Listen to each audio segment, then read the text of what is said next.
Hey, what's up guys, Jaeky here. Today we're going to be unboxing the Asus ROG Harpe Ace Extreme wireless gaming mouse. Shout out to Asus for sending this out for review, but as always, that does not affect my opinion of it. So there's a lot of features that I want to touch on about this mouse, but let's just first talk about the MSRP, which is $250 USD.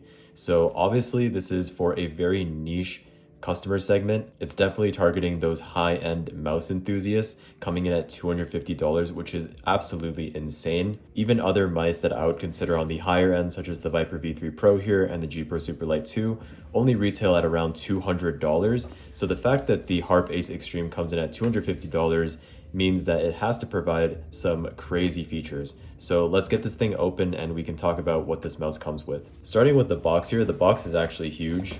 You can see it's like a square. It's not your typical mouse box. So let's go over some of the features. It is 47 grams, which is pretty light. And the main thing that they're advertising here is the carbon fiber shell. So Asus are claiming that the carbon fiber shell makes it more durable and lightweight. You also get optical switches in here as well. The polling rate on this mouse actually goes up to 8,000 Hertz in wireless and wired mode, which is pretty unique because mice like the Viper V3 Pro, if you have it in wired mode, it won't actually go up to 8,000 Hertz polling, but the Harpe Ace Extreme does go up to 8,000 Hertz polling in both wired and wireless mode. In terms of connectivity, you are getting either wired 2.4 gigahertz, or you can even use this through Bluetooth, but obviously if you're using it through Bluetooth, you're not going to be able to get that full polling rate. The sensor in this mouse is Asus's ROG Aimpoint Pro, which goes up to 42,000 DPI. And the battery life here is rated for up to 70 hours on 1000 Hertz polling, but if you have it higher, obviously it's going to be lower. For 8000 Hertz, they are estimating up to 15 hours of battery life. Okay, so the unboxing experience is very premium. As you can see here, these two are magnetically connected, and it opens up just like that, and you are introduced with the mouse right here, front and center. So here's the mouse right here with that carbon fiber material. It is a symmetrical mouse with sort of like a textured grip on the side. I know a lot of people thought this was going to be a rubberized grip, but the sides on here is actually not rubber. It's a soft touch plastic material. Same thing on the other side as well. So here you can change between your 3 connection modes. And you also have a DPI switch and a pairing switch as well. In the box, you also get a hard carrying case here. So this is pretty nice actually if you want to carry this mouse around.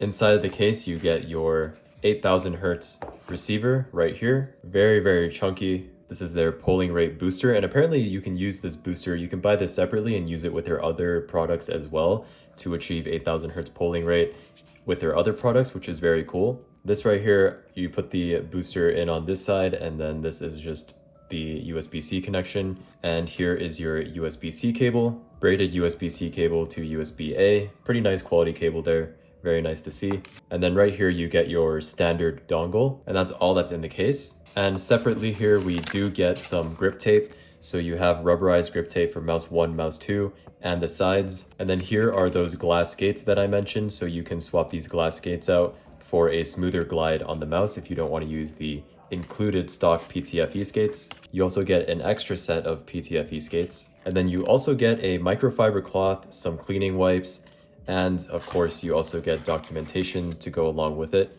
and some ROG stickers as well. And here's also a quick start guide, which is nice to see. I also forgot to mention there's an adhesive tape here on the bottom, so you can just stick this to your desk if you wanted so it doesn't budge. Now let's get this mouse plugged into the computer. We can go over the software and the performance as well in-game, and we can talk about the shape. Okay, so you can see here, it's plugged in now, and this is how you're pretty much gonna run it. So you're gonna run it through USB-C cable, and it's kind of silly actually. You have your dock, and then you have your 8000 Hertz booster into the dongle. So this, you kind of have like a three things to plug into each other, and then you just plug it into a USB-C cable. Okay, I have the mouse plugged in and it's working perfectly fine on my computer right now. There is actually RGB on the mouse wheel and it just turned on. So you can see the RGB there. Moving it around feels pretty nice. The clicks are pretty crispy actually. Speaking of clicks, let's do a quick sound test for the clicks.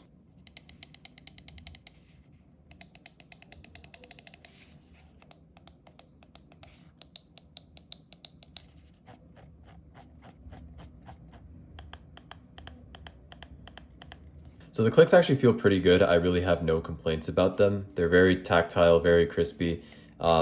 virtually no pre-travel and post-travel, so they feel very crisp. The side buttons as well are very, very clicky. Really no complaints about them whatsoever. There is pretty much little to no post-travel and little to no pre-travel, so really no complaints at all. And the scroll wheel is well defined as well, and you can feel those individual steps too. And I feel like the scroll wheel is actually tensioned very nicely. I do want to talk about the coating though, and this is where I don't really like the coating. Like this carbon fiber material here is very slippery, especially if you have dry hands. Like right now my hands are pretty dry and I can't really seem to get a good grip of it.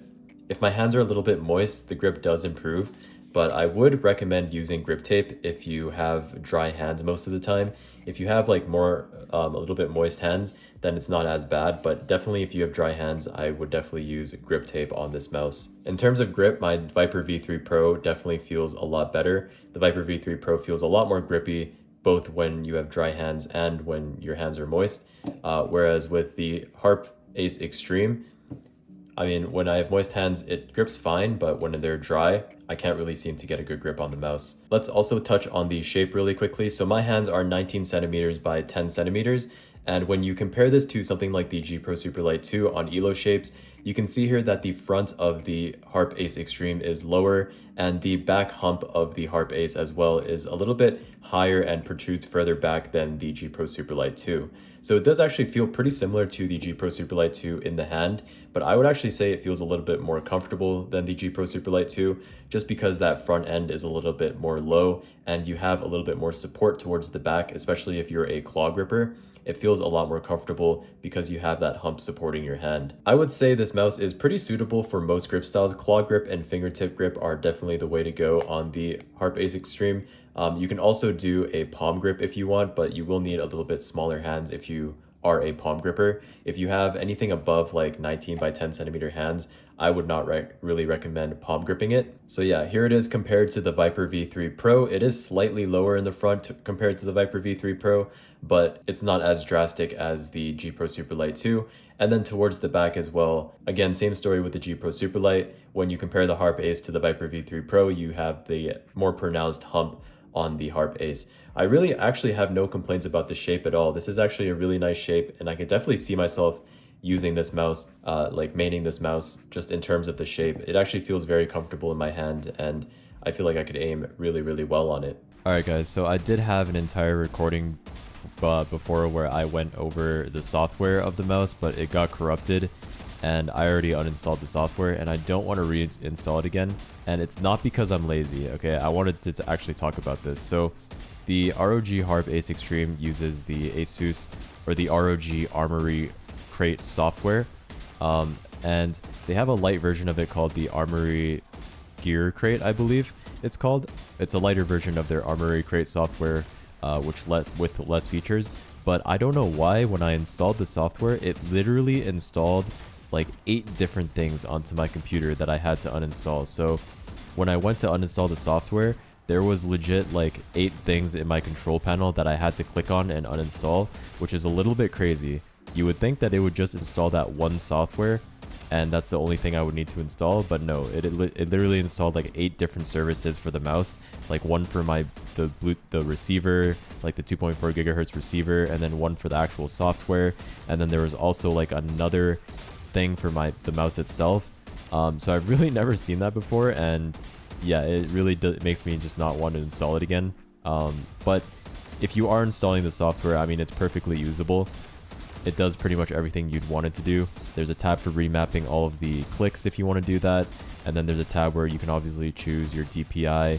You can choose the polling rate up to 8,000. And then there's a tab for the battery settings where it can auto sleep and also give you a LED indicator if your battery is low. And then a tab for updating the firmware. So really basic stuff. And then you can also set separate profiles as well, but everything just saves onto the onboard memory. So like earlier I set all the settings up, and even though I uninstalled all of the software, it's still on, 800 DPI like I set it, and also like 8,000 hertz polling rate. So everything just saves onto the mouse, which is nice as well. But yeah, while I'm shooting these bots in the range, let me just talk about the performance of the mouse overall and my final thoughts on it. So obviously the mouse performs solid. I have no issues aiming on it, and I feel like I aim great on it. The 8,000 hertz polling rate performs as expected. I used a polling rate tester, and there really wasn't any stability issues that I could see in the polling rate, so it seems very solid no matter if you want to use this on 8000 Hz polling rate or less. I always like to use my high polling rate mice at 2000 Hz polling rate. I find that to be the sweet spot, but it's really up to you.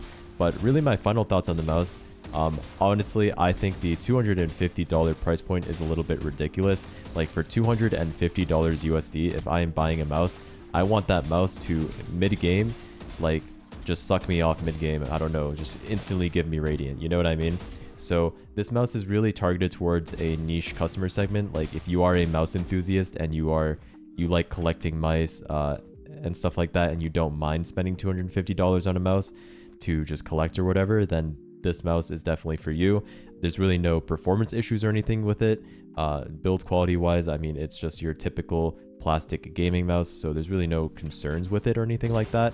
But that's another thing, is that this mouse is completely plastic. Like it's not a magnesium mouse or anything, it's not metal, there's really nothing special about it. It's just a plastic mouse, and I guess you have a little bit of carbon fiber on it, but I mean really it's just at the end of the day a plastic mouse, just like any other plastic gaming mouse. So the fact that this costs $250 is a little bit hard to justify and makes this mouse hard for me to recommend. I mean, shape wise and performance wise, it performs just as you would expect. It performs great, but for $250, I feel like there's definitely better options out there on the market that won't, you know, set a fire on inside of your wallet. So yeah, that's pretty much my overall thoughts on the mouse. I hope you guys enjoyed this video, and if you did, make sure you leave a like, comment, and subscribe, and I will see you in the next one. Peace.